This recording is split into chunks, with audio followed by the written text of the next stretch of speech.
Muito bem, meus irmãos. Jesus conversou com a mulher samaritana em João capítulo 4. E naquele texto ali de João capítulo 4, é dado uma preciosidade da fala de Jesus, entre muitas outras, né? Quando ela pergunta para Jesus se o melhor lugar para adorar era Samaria ou Jerusalém. O lugar correto de adoração. E Jesus fala que chegará o tempo em que Deus não será adorado nem em Jerusalém, nem em Samaria. A questão do lugar não será mais o ponto principal. E Deus buscará adoradores que o adorem em espírito e em verdade. Então, uma grande pergunta que pode surgir no nosso coração é: quem são os verdadeiros adoradores, como Jesus fala? Será que a verdadeira adoração é quando a gente chora, quando a gente se emociona com aquilo que a gente canta, com aquilo que a gente ora, com aquilo que a gente fala? Será que a verdadeira adoração ela só acontece quando dons extraordinários eles se manifestam, vamos dizer assim? Muitas vezes a nossa definição de verdadeiros adoradores é muito mais cultural do que uma definição bíblica. O que eu quero com vocês hoje é tentar fazer uma radiografia do verdadeiro adorador. Porque Jesus fala que o verdadeiro adorador, ele adora em espírito e em verdade, que são coisas que não são aparentes, são coisas que são interiores. E a gente vai fazer isso tendo como modelo um homem a qual Deus nos colocou como um homem segundo o coração dele, que é o Davi, o rei Davi. Eu queria que você abrisse a sua Bíblia no Salmo de número 26.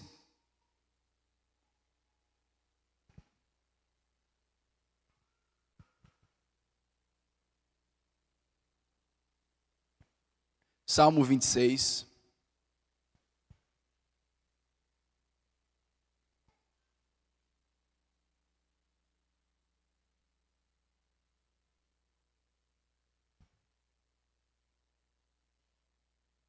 O texto nos diz o seguinte: faz-me justiça, Senhor, pois tenho andado na minha integridade e confio no Senhor sem vacilar. Examina-me, Senhor, prova-me, sonda o meu coração e os meus pensamentos. Pois a tua misericórdia tenho diante dos olhos e tenho andado na tua verdade. Não me tenho assentado com gente falsa e com hipócritas não me associo. Detesto a assembleia dos malfeitores e com os ímpios não me assento. Lavo as mãos na inocência, e assim andarei, Senhor, ao redor do teu altar, para entoar com voz alta os louvores e proclamar as tuas maravilhas. Eu amo, Senhor, a habitação da tua casa, e o lugar onde a tua glória reside.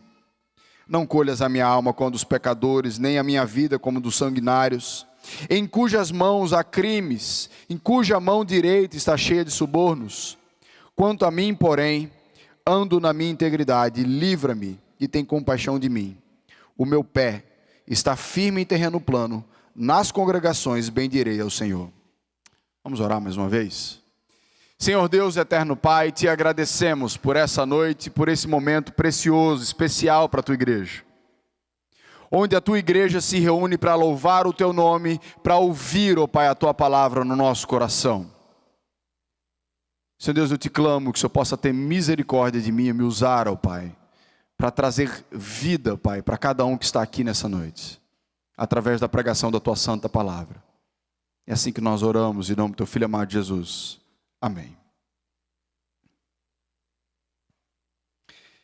Davi começa fazendo um pedido para Deus, de que Deus julgasse a causa dele, de que Deus julgasse o direito dele.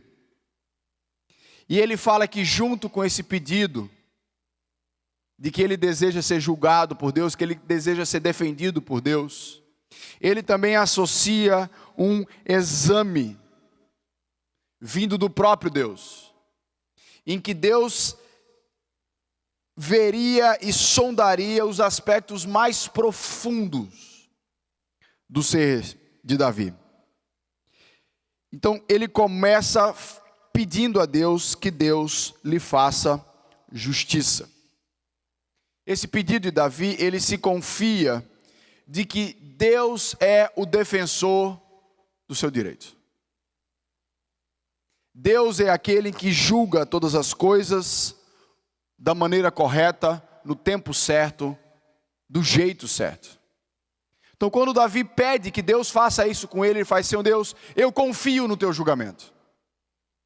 Eu confio na tua ação. Eu confio no teu poder para agir e julgar entre mim e qualquer um dos outros. Para que o Senhor faça a sua vontade na minha vida e em cada situação em que eu vivo. E junto com isso ele fala: pois eu tenho andado na minha integridade e eu confio no Senhor sem vacilar. É uma expressão difícil da gente dizer, né? Você consegue dizer que você tem andado na integridade e você tem confiado no Senhor sem vacilar? Não é uma frase fácil da gente dizer. Mas quando nós pedimos para Deus sondar a nossa vida e julgar a nossa causa, é muito importante que você esteja em dia no seu caminhar com o Senhor. O pessoal usa muito essa frase para se livrar de erro. Quem me julga é Deus. Já viram essa frase? Está todo mundo falando disso ou aquilo, que você está errado, que não sei o que você está... Só, olha, ninguém pode me julgar, quem me julga é Deus. E é muito interessante como muitas vezes a gente ouve ou até a gente fala essa frase sem tremer nas bases, né? Porque diante de qualquer juiz na terra, você pode dar qualquer versão dos fatos que você viveu. Qualquer um. Mas diante de Deus não tem fato seu.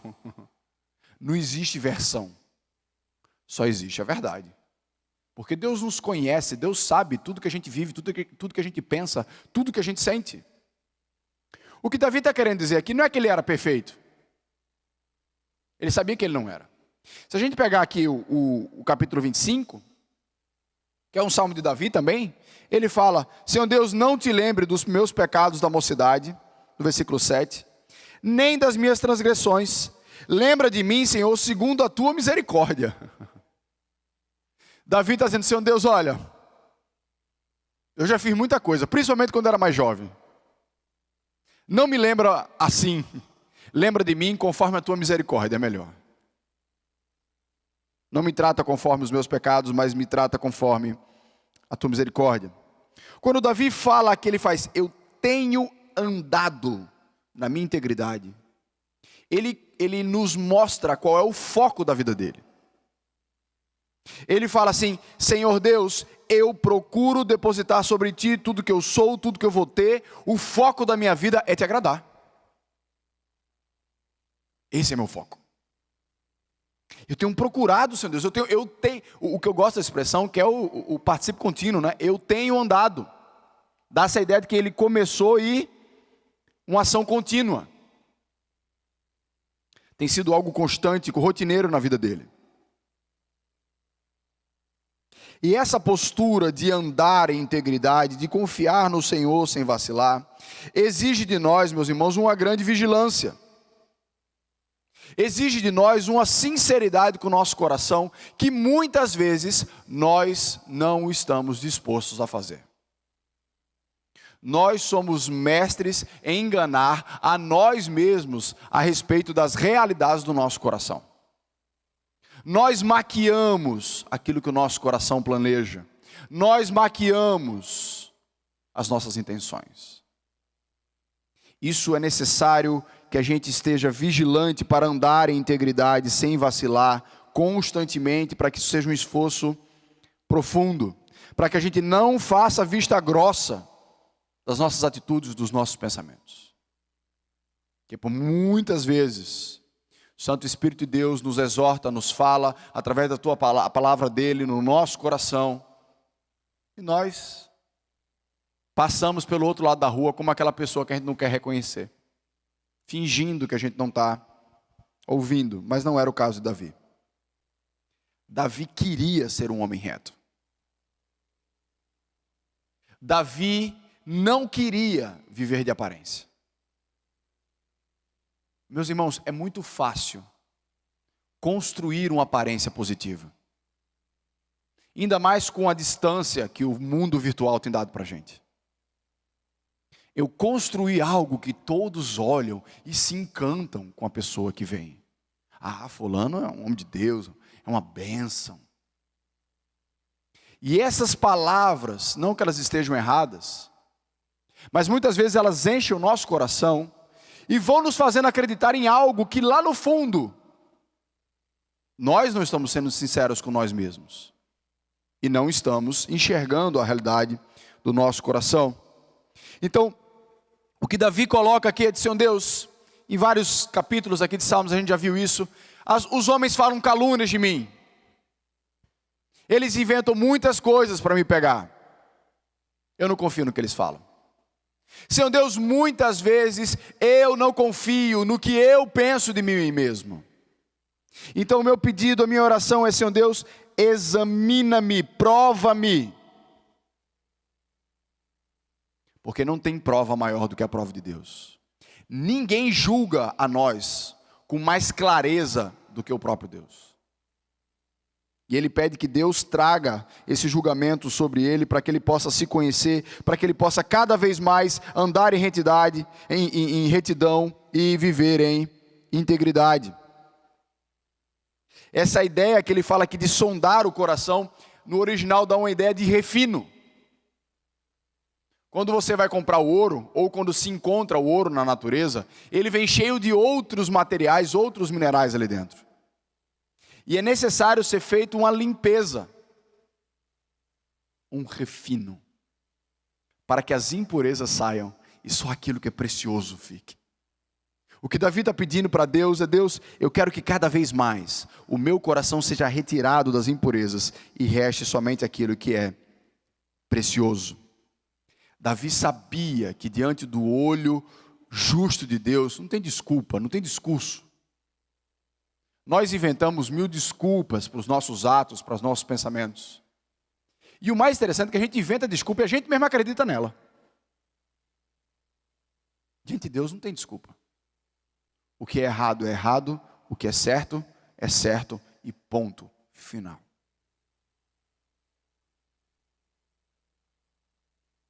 Muitos têm essa aparência de santidade, mas não passam pela prova de Deus, não passam pelo exame de Deus, não passam pela sondagem de Deus, do coração e dos pensamentos. É muito estranho para a gente, porque pensamento para a gente é a coisa mais íntima que a gente tem, né? Mas aqui no original está rim. O mais íntimo do ser para o hebreu era o rim. Quando ele queria dizer assim: olha, é algo que lá está dentro de mim, está dentro do meu rim. Aqui já é feita a tradução para ficar mais fácil para a gente, né? Aquilo que está formando as nossas ações, aquilo que está formando os nossos planos, os nossos pensamentos, é aquilo que Davi quer que seja purificado diante de Deus. Diante de tudo o que Davi passou, toda a injúria que Davi passou, o sofrimento, como é que Davi conseguiu passar por tudo isso com integridade, sem vacilar? Ele coloca aqui: a tua misericórdia está diante dos meus olhos, eu tenho andado na tua verdade, Senhor. Aqui as traduções traduzem de maneiras diferentes a palavra misericórdia, né? Algumas traduzem como bondade, outras como amor. É a tentativa de traduzir o favor do Senhor. O que Davi coloca é de: Senhor Deus, eu estou disposto a perder, confiando na tua bondade, porque eu sei que tudo que eu perco, confiando na bondade do Senhor, no final eu ganho. Não importa o que dizem, não importa o quanto eu sofra, enquanto eu estiver andando conforme a vontade do Senhor, na verdade, eu vou desfrutar da bondade do Senhor. Eu não vou precisar passar pelo castigo do Senhor. Davi não negociou a verdade, ele não negociou a palavra de Deus. E essa é a primeira verificação que você precisa fazer como verdadeiro adorador. O verdadeiro adorador não é aquele que fecha os olhos, que se emociona quando canta uma música a Deus. O primeiro item que Deus quer é um coração reto. é um coração que anda conforme a vontade dele. Porque quando chegou lá no final da história de Israel, antes do exílio, a crítica de Deus foi exatamente essa. Olha, a adoração de vocês está acontecendo. Tem sacrifício, tem festa, tem sacerdote, está tudo acontecendo. Mas no coração, vocês me abandonaram. Não tem retidão nessa adoração. Eu odeio isso. Então, quando nós nos dispomos a adorar a Deus, quando nós podemos vir para a igreja, para reunir junto com o povo de Deus adorar, nós precisamos fazer uma verificação no nosso coração. Como é que tem sido a nossa caminhada com o Senhor? Como é que eu tenho vivido a minha vida com Deus? Será que eu de fato posso dizer como Davi, que eu tenho confiado em Deus ou eu tenho confiado no meu braço? Será que nós temos de fato como Davi, procurar cada detalhe da vida para poder ser modificado conforme a vontade de Deus? Porque isso precisa acontecer. Não é lapidar por fora. Lapidar por fora é necessário, mas o mais importante é lapidarmos por dentro, porque aquilo que sai é aquilo que está dentro. A palavra de Deus tem sido o nosso guia para cada pensamento, para cada ação, para cada decisão. A adoração verdadeira, meus irmãos, depende da condição do coração. Essa é a primeira lição que nós extraímos aqui desse precioso salmo. Uma das temáticas que você vai encontrar muito ao ler os salmos, principalmente se você pegar para ler assim, os salmos em sequência, como a gente tem exposto, os salmos em sequência, é que ele trabalha muito a diferença entre aqueles que adoram a Deus, que são chamados nos salmos dos justos, e aqueles que não adoram a Deus, que são contrários a Deus, que são chamados dos ímpios. Davi faz aqui sempre esse contraste. Ele fala assim: ó Deus, eu não tenho assentado com gente falsa. Eu não tenho, me assentado com hipócritas. Eu não me associo a eles. Jesus nos ensinou ali no Sermão do Monte que nós precisamos ser como luz em meio às trevas. Luz é um negócio muito interessante, que pode estar algo em completo escuro. A luz mais fraca que você tiver, ela é perceptível. Ela faz diferença. Sabe onde é que a luz não faz muita diferença? Onde já tem luz. Você liga uma lanterna de dia, ela não faz diferença nenhuma. Mas a Bíblia nos chama no lugar onde é escuridão, para nós sermos diferentes. Mas quando nós estamos entre luzes, fica tudo igual, não tem muita diferença.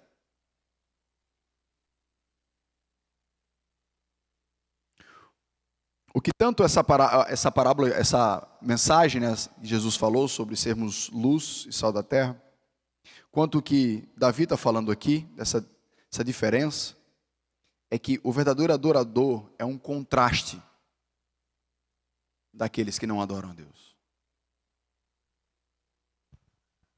Enquanto nós devemos buscar uma transparência do nosso coração, o mundo esconde as suas intenções numa complexa rede de desejos, que é tão complexa que às vezes nem ele sabe. A língua não expressa mais a verdade. Ela é só um instrumento das tramas do coração. Por isso que ele fala, gente falsa, hipócrita. O que é uma pessoa falsa? O que é um hipócrita? Interessante, essa palavra a gente popularizou sem saber a origem, né? A palavra hipócrita significa ator. Quantas pessoas ficaram odiando um ator porque ele fez o vilão? Você é muito mal. Não, peraí, calma. Vamos. Mal é o personagem. Eu sou outra pessoa. É aquilo que você vê é tão real que parece o que a pessoa é, mas não é. É um ator.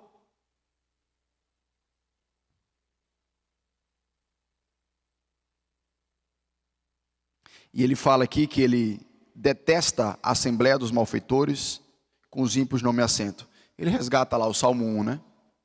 Bem-aventurado aquele que não anda segundo o conselho dos ímpios, não se detém no caminho dos pecadores, nem se assenta na roda dos escarnecedores. Mesma ideia. Não há associação com as pessoas que desejam mal, que não querem caminhar com o Senhor. Nós podemos até ser vítimas das tramas dessas pessoas. Nós podemos ser alvo da perseguição deles. Nós podemos estar no caminho da maldade deles, como uma verdade querendo parar aquilo, e ele vai querer lhe atropelar. Como aconteceu com Davi várias vezes. Mas o que acontecia é que a nossa confiança está na proteção divina. E não na malícia do nosso coração. O mundo confia na malícia do coração dele.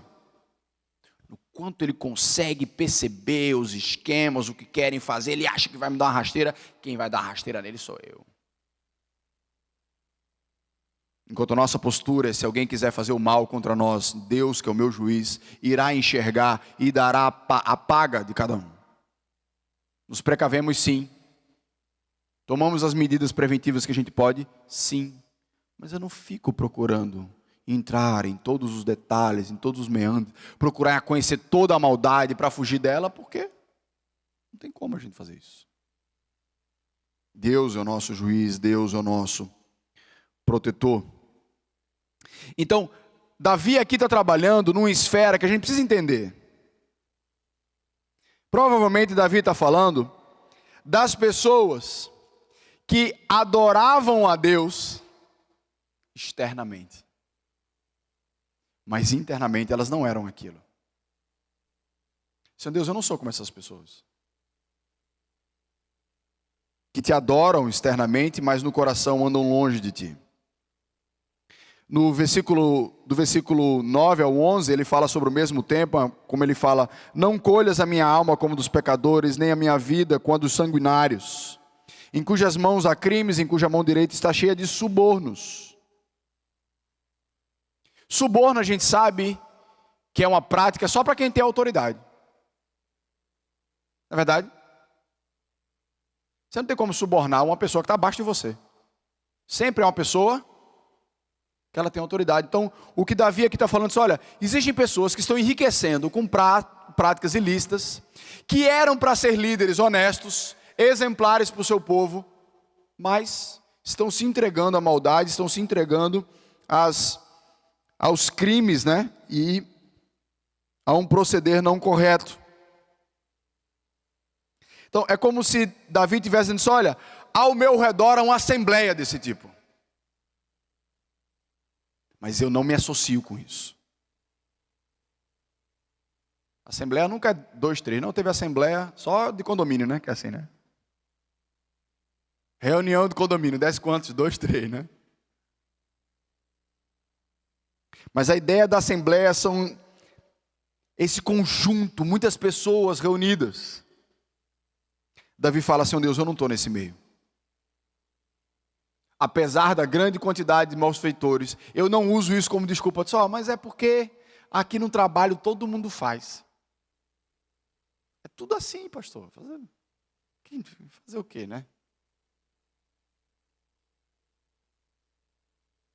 Quando nós lemos essa definição de malfeitores, que são falsos, hipócritas, cheios de subornos e crimes, nosso coração já dá uma inchada. Eu não cometi crime nenhum. Pastor, nunca aceitei suborno. E eu sou uma pessoa verdadeira, eu falo na cara. Pronto. Então, isso aqui não lhe diz respeito. É assim que a gente pensa. Só que o que o texto está querendo dizer é o seguinte: olha, a sua posição precisa ficar muito clara. O lado que você está precisa ficar claro. Porque o segundo item de verificação do verdadeiro adorador chama-se contraste. Nós precisamos ser retos, mas não pode ser um reto agente secreto. Vai existir vários momentos em que o seu silêncio vai tornar você participante dos malfeitores.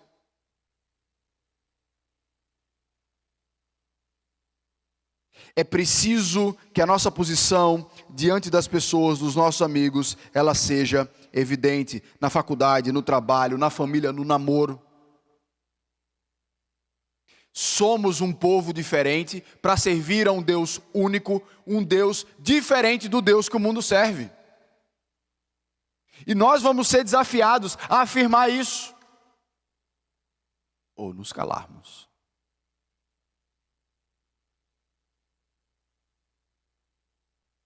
Será que nós, nesses momentos, concordaremos com a palavra sobre o risco de exclusão? Ou a gente vai viver uma vida apagadinha, onde eu cumpro os meus rituais sagrados, mas ninguém sabe que eu sou missionário? Só quando o pastor Sérgio pergunta. Aí eu sou.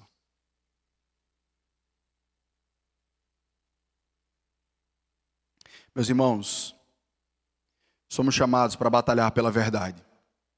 E isso pode acarretar em risco para nós. E o pior risco é você ser um sal sem sabor. O pior risco é a gente perder a função como crente. É não ser um diferencial, não ser um contraste onde Deus tem nos colocado. Não ser luz em meio às trevas. Eu lembro uma vez que eu estava lá em Noronha. E aí lá em Noronha tem uma instituição chamada o Conselheiro Distrital.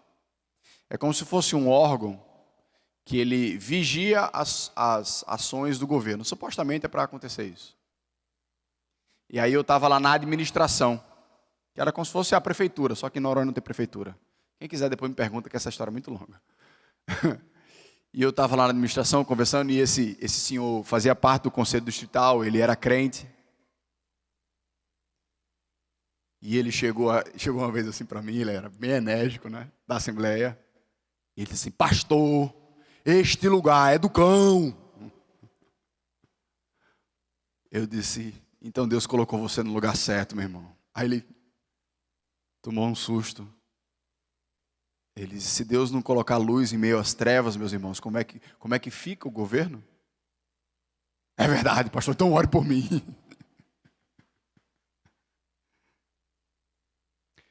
José passou anos na cadeia, porque ele detestou a Assembleia dos Ímpios, porque ele não concordou em dormir com a mulher do seu patrão, porque ele não foi de acordo com a maioria. Então, se você quer ser um verdadeiro adorador, você precisa andar em retidão e ser contraste com o mundo. E o terceiro aspecto está no centro do texto. Muito interessante que há um aspecto, né, da poesia hebraica que ele vai construindo como se fosse uma pirâmide, onde o ápice está no centro do texto. Onde Davi fala: lavo as mãos na inocência e assim andarei, Senhor, ao redor do teu altar, para entoar com voz alta louvores e proclamar todas as tuas maravilhas. Eu amo, Senhor, a habitação da tua casa e o lugar onde a tua glória reside. Meus irmãos, muitas vezes nós aprendemos a cultivar hábitos sagrados. Tem que fazer oração na hora do almoço, senão é pecado. Tem que dar uma lidinha na Bíblia antes de dormir, nem que seja um versículo. Ou então caixinha de promessa. Na minha época, quando eu era criança, esse negócio. Hoje não tem muito desse negócio, não. Acordava, tinha uma caixinha, que era com uns papelzinhos verde, azul. O povo conhece. Tirava. Aquilo ali era biscoitinho da sorte de crente. Sabe por quê? Porque só tinha versículo de esperança, só tinha desse. Deus é contigo, amém, glória, coisa boa. Não tinha nenhum dizendo assim: arrepende, confessa o teu pecado, entrega a Deus o teu coração. Não tinha. Tem que tirar o papelzinho. Ou então fazer a leitura, a roleta russa. Já conhece a leitura da Bíblia, a roleta russa? Pega a Bíblia e faz assim: deixa eu ver o que tem hoje. Aí ele lê, diz: amém, Senhor Deus, muito obrigado. Né? Cuidado que pode sair umas coisas bem complicadas, né? Ao invés de ler a palavra de Deus, querendo entender, estudá-la. Domingo, Dia de ir para a igreja. Tem que vir para a igreja, pastor. Domingo é muito importante. Sim, muito importante. O que é que faz depois do domingo, a gente conversa outra hora. O que é durante a semana é outra história. Hábitos. Estou dizendo que esses hábitos são ruins, não. Mas o que a gente precisa entender aqui é que Davi fala de pessoas que tinham esses hábitos externos, mas que eles estavam longe dos seus significados. E uma coisa interessante é que Davi, mesmo rodeado por malfeitores, ele não deixava de estar diante do Senhor com a motivação correta. Olha, que eu já cansei de ouvir isso, eu não vou mais para a igreja. Eu disse, por quê? Lá só tem hipócrita. O que é isso? Deus não merece ser adorado. Por quê? Porque lá só tem gente falsa. A gente sabe que isso é desculpa. O que Davi está dizendo é assim, olha, o que as pessoas fazem não altera nem 1 milímetro o que Deus é. E o meu Deus é digno de adoração e eu me alegro nisso.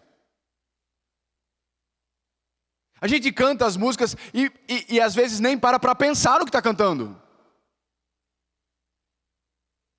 Letras incríveis que casam com a palavra de Deus, que falam quem o nosso Deus é, que o nosso Cristo é. A gente está lá, não, fulano, você quer gostar? Só o hábito. Os sacerdotes, eles precisavam se lavar as mãos para poder adentrar na casa do Senhor e adorá-lo. Havia todo um ritual de purificação que os levitas e os sacerdotes precisavam fazer para poder oferecer o seu serviço a Deus.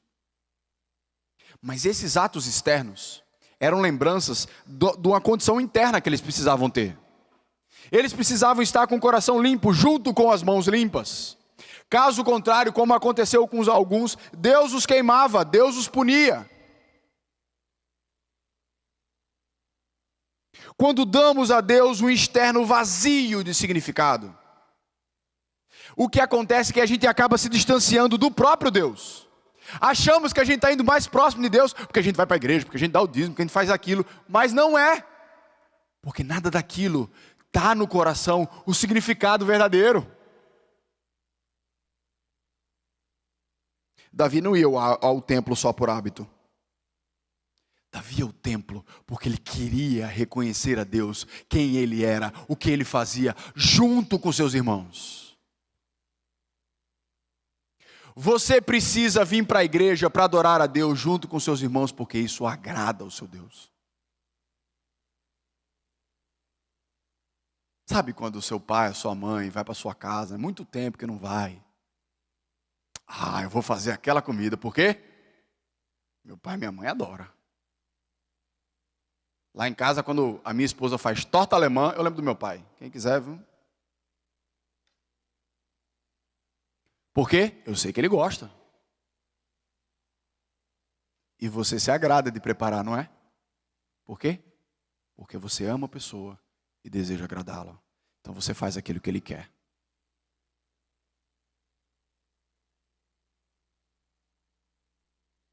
Nada para Davi era mais precioso do que estar com o Senhor, agradá-lo, cumprindo aquilo que ele deseja. Ele expressa isso no versículo 8 de uma maneira linda. Eu amo o Senhor. Eu amo a habitação da tua casa. Eu amo o lugar onde a tua glória reside. Eu amo o Senhor.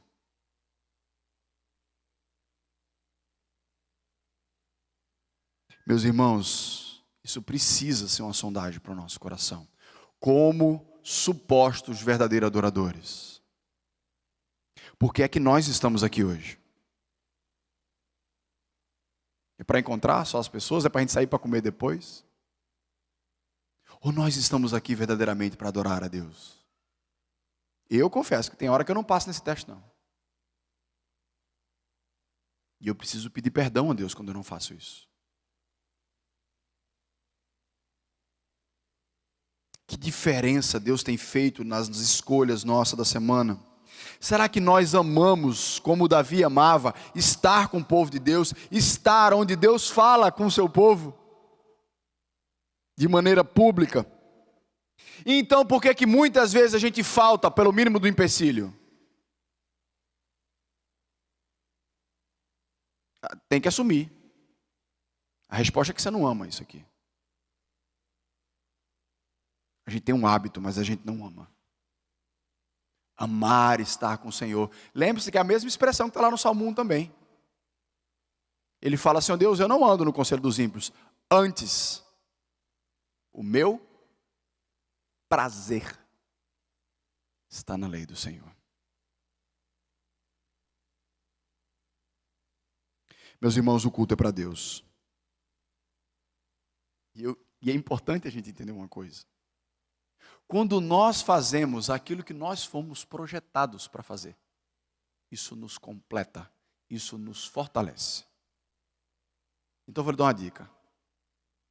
Quando você não quiser vir para a igreja, venha. Pastor, mas eu vou estar sendo hipócrita. Não, vai não. Quando você vier para a igreja, mesmo com o seu coração não querendo vir, significa que você acredita em algo, apesar dos seus sentimentos. Eu preciso ir, porque é lá que a minha alma é restaurada, é lá que eu encontro com meu Deus, é lá que eu posso conviver com os meus irmãos, ser fortalecidos uns pelos outros. E você vai ver como essa experiência é repetitiva. Chegamos quebrados, saímos renovados. Porque viemos fazer aquilo que o nosso Deus nos manda fazer. Isso nos enche, nos fortalece. Devemos vir adorar a Deus por uma razão simples. Porque Ele é digno de adoração. Assim como nós viajamos para um lugar bonito para vê-lo. E chega lá não admirar. Não dá. O se encantar com algo belo é da nossa natureza. O adorar a Deus é porque Ele é digno de adoração. Nosso coração precisa constantemente dessa prática de estar com o Senhor, de estar na casa dEle, de louvar o seu nome, de proclamar as tuas maravilhas.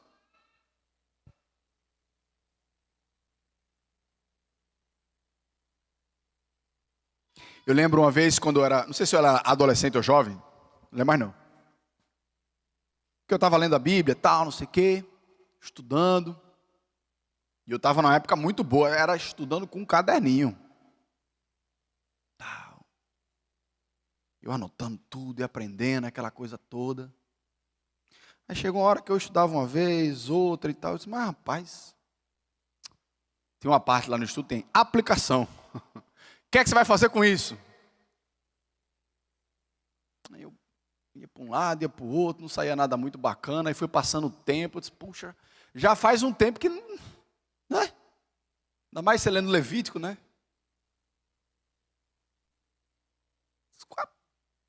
Qual é a aplicação? Senhor Deus, eu não mato mais boi. Eu não sei nem por onde é que mata o boi. Como é que eu faço para aplicar isso aqui, Senhor Deus? Aí começou a luta, né? Senhor Deus, por que eu estou lendo a Bíblia? Vamos lá. Estou aqui, estou dedicado. O que é que está acontecendo? Sabe como é que Deus acalmou meu coração? Deus me mostrou duas coisas. Primeiro, todas as vezes que nós nos dedicamos a ler a Bíblia, você é forçado a lembrar que Deus existe.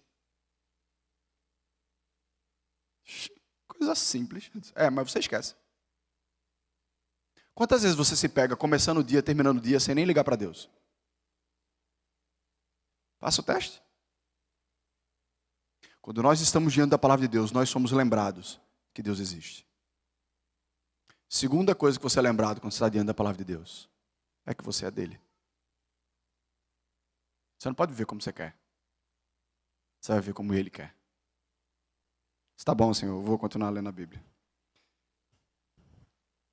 Davi, meus irmãos, conseguiu olhar para trás agora no versículo 12, finalizando. Quando ele diz, o meu pé está firme e em terreno plano. Nas congregações bendirei ao Senhor. Ele conseguiu olhar para trás na vida dele e dizer assim, Senhor Deus, a minha caminhada tem sido consistente. Eu tenho andado por um caminho reto. Agora, ele sabia que isso não era mérito dele. É por isso que ele diz assim, bendirei ao Senhor. Porque se eu tenho caminhado assim, é porque o Senhor tem me sustentado. É porque o Senhor, em sua grande graça e misericórdia, tem me sustentado apesar das maldades do meu coração.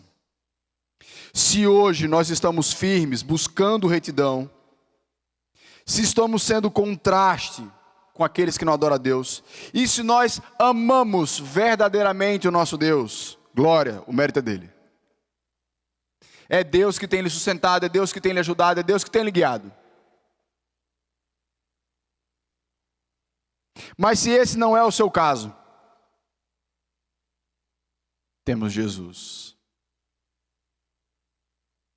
Jesus é capaz de transformar o nosso caminho torto em um caminho reto. Jesus é capaz de transformar aquele que está indo com todos em alguém diferente. Jesus é capaz de pegar aquele que ama todas as coisas criadas, mas perde o Criador, e transformar esse amor e dizer assim: eu quero lhe apresentar aquilo que merece de verdade o nosso maior amor, que é Deus. Jesus Cristo é quem nos possibilita ser perdoado do nosso erro, amar o nosso Deus e aprender aquilo que Deus quer nos ensinar. Eu lhe desafio, com todo o coração,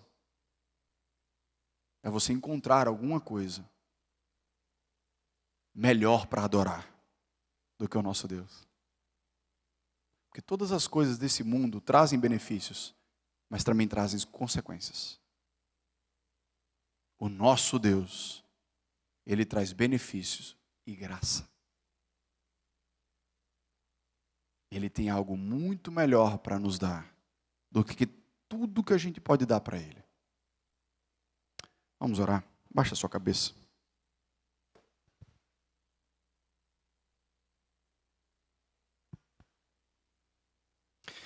Senhor, nosso Deus, nosso Pai, te agradecemos, Senhor Deus, por essas preciosas lições que o Senhor nos deixa através do teu servo Davi. Um homem que escreveu vários salmos que o Senhor inspirou. Um homem grande na história, um homem que estava dedicado em seu coração em fazer a tua vontade. Um homem perdoado por ti, Senhor, em tudo que ele fez. Porque em todas as coisas erradas que ele fez, ele se arrependeu, Senhor. Senhor Deus, nos ajuda a andar conforme a tua vontade. Senhor Deus, nos ajuda a sermos luz em meio às trevas. Senhor Deus, nos ajuda a nos desvencilhar de todos os amores, ó Pai, desse mundo, e termos a Ti como nosso maior amor, como nosso maior prazer. Que te adorar, Senhor Deus, reconhecer quem Tu és e o que Tu fazes, seja a principal motivação do nosso coração. É assim que nós te oramos, ó Pai, nessa noite. Em nome do Teu Filho amado Jesus. Amém.